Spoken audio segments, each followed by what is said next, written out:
Hello friends, welcome to my YouTube channel AV Academy. दोस्तों, मैं हूं श्वेता और आप सभी का स्वागत है मेरे यूट्यूब चैनल एवी एकेडमी के साथ। दोस्तों, आज का हमारा सेशन स्टार्ट होगा ईवीएस का। ईवीएस के अंतर्गत आज हम लोग देखेंगे क्लास 4th के एनसीईआरटी नोट्स को, जो कि सीटेट के एग्ज़ाम के पॉइंट ऑफ व्यू से बहुत ही ज़्यादा इम्पॉर्टेंट पॉइंट को इस नोट्स में डिस्कस किया गया है। आप लोग वीडियो के अंत तक बने रहे, बीच में स्किप मत कीजिएगा क्योंकि कोई भी इम्पोर्टेंट पॉइंट आपका छूट सकता है। तो आप लोग वीडियो को पूरा देखें, अंत तक देखें। अगर आपने इससे पहले हमारे क्लास 3rd के नोट्स को नहीं देखा है तो उसको भी देख ले, क्योंकि इसके पिछले वाले वीडियो में हमने क्लास 3rd के एनसीईआरटी नोट्स को अपलोड किया है, उसको भी देख ले। वो भी उससे भी क्वेश्चन हर साल सीटेट पूछता है, बहुत ही इंपॉर्टेंट है सीटेट के एग्ज़ाम के पॉइंट ऑफ व्यू से। दोस्तों, अभी तक आपने हमारे इस चैनल को सब्सक्राइब नहीं किया है तो हमारे चैनल एवी एकेडमी को सब्सक्राइब कर ले एंड बेल आइकन को दबा ले, ताकि लेटेस्ट अपडेट आपको मिलता रहे।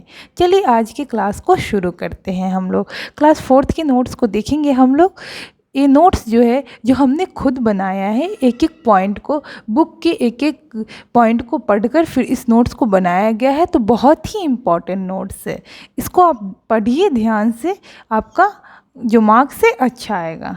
चलिए स्टार्ट करते हैं। हम लोग हमारा पहला चैप्टर है क्लास 4th में, चलो चले स्कूल। इसमें देखते हैं क्वेश्चन। हमारा क्वेश्चन है, बांस और रस्सी से बना पुल पार करने की कौन सी जगह है? असम। बहुत ही इंपॉर्टेंट क्वेश्चन है, असम से रिलेटेड क्वेश्चन हर साल सीटेट पूछता है। चलिए नेक्स्ट क्वेश्चन देखते हैं। ट्रॉली के द्वारा स्कूल कहाँ के छात्र जाते हैं? लद्दाख के। ट्रॉली क्या है उसको जानते हैं। नदी के पार जाती हुई मजबूत लोहे की रस्सी होती है। यह दोनों तरफ से भारी पत्थरों या पेड़ों से कसकर बंधी रहती है। ट्रॉली लकड़ी से बना झूला पुल की मदद से इस रस्सी पर सरकती है।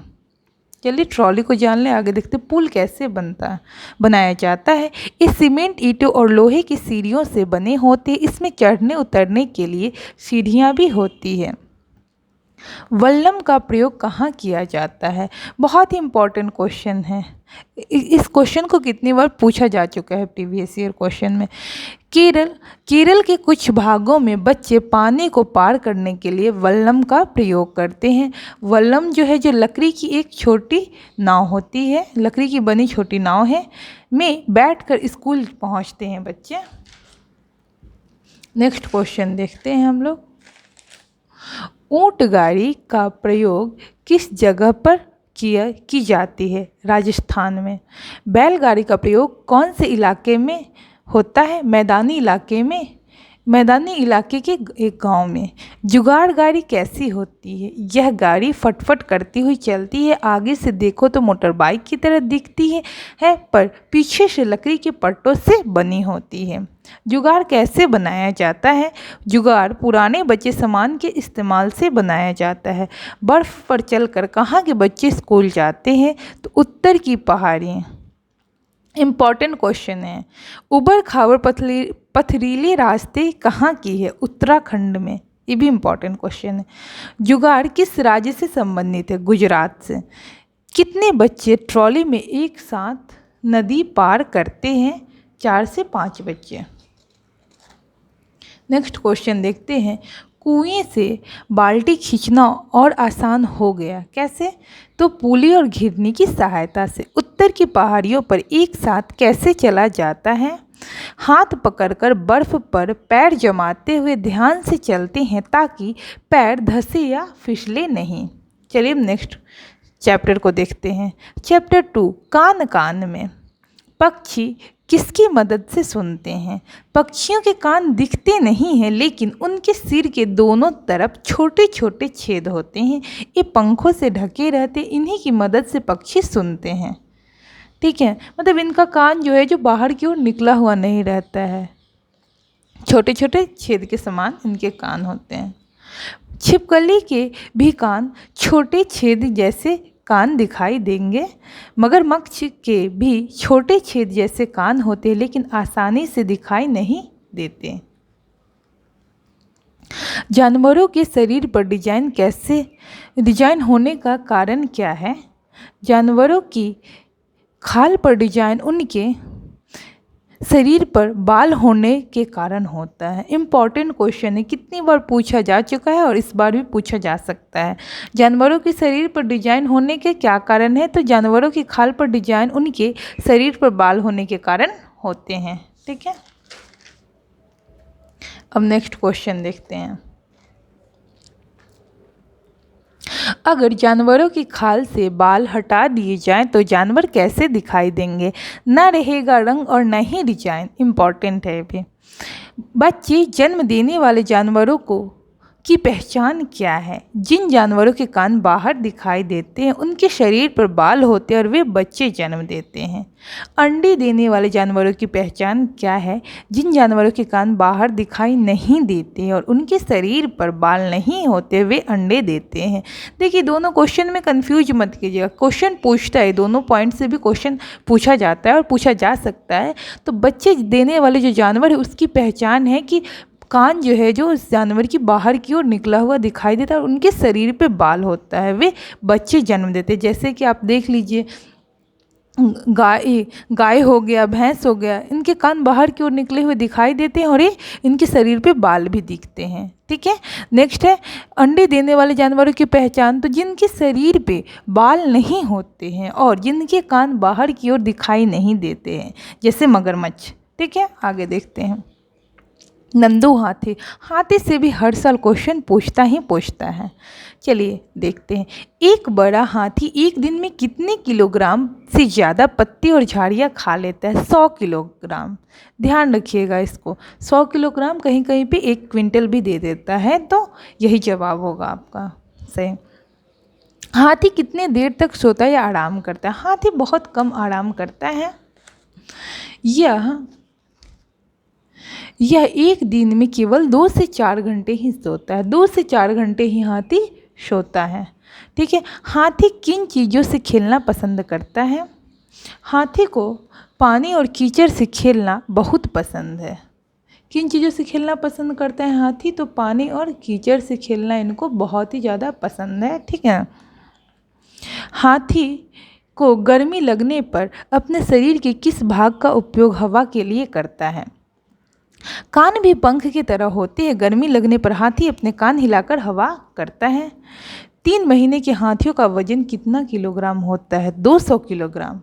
इंपॉर्टेंट क्वेश्चन है, यहाँ पे कंफ्यूज मत होइएगा, क्योंकि क्वेश्चन पूछ रहा है 3 महीने के हाथियों का वजन कितना होता है, तो 200 किलोग्राम। और इससे पहले हमने पढ़ा कि एक हाथी जो एक दिन में कितना खाता है, तो 100 किलोग्राम।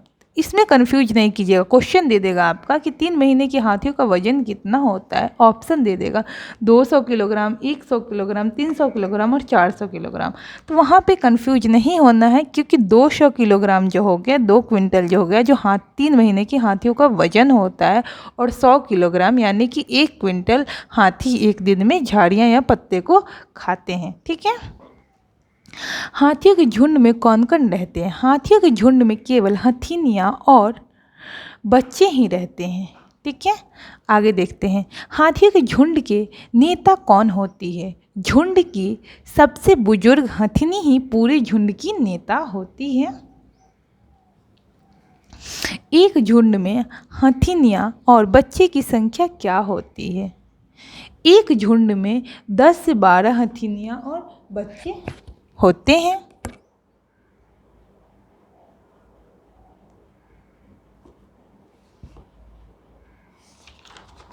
नेक्स्ट क्वेश्चन देखते हैं।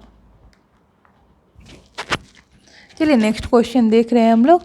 हाथी कितने सालों में झुंड में रहते हैं? कितने सालों तक झुंड में रहते? तो हाथी 14 से 15 साल तक ही झुंड में रहते वे झुंड को छोड़कर अकेले रहते हैं। झुंड किसे कहते हैं? जानवरों के समूह को झुंड कहते हैं। झुंड में रहने वाले जानवर मिलजुल कर सभी काम करते, जैसे खाने की तलाश में घूमना, खेलना और नहाना। हाथियों के झुंड में सभी फैसले कौन लेता है? सभी फैसले सबसे बुजुर्ग हथिनी लेती है। इम्पॉर्टेंट क्वेश्चन है। किस जानवरों के पैर के नीचे लोहे के नाल ठोकते हैं और दर्द से जान निकल जाते हैं? घोड़ा।